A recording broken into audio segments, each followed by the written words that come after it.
அனைவருக்கும் நமஸ்காரம். ஓம் நம சிவாய, ஓம் சிவாய நமக. இந்த பதிவு அப்படின்னு பார்த்தீங்கன்னா, இப்போது கையில் பேமெண்ட் இருந்தும் கூட எங்களால் ஒரு வீடு அமைச்சிக்க முடியல அப்படிங்கிறவங்களுக்கு,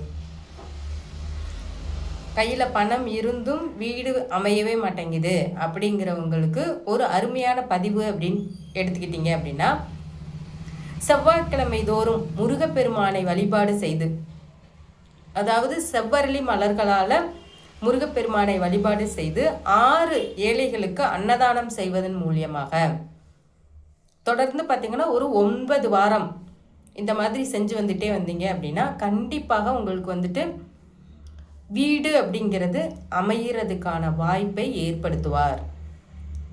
இது கண்டிப்பாக நடக்கும். இந்த வழிபாடு எடுத்துக்கோங்க.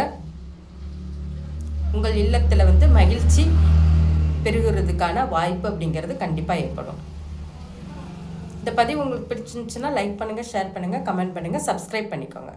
நன்றிங்க.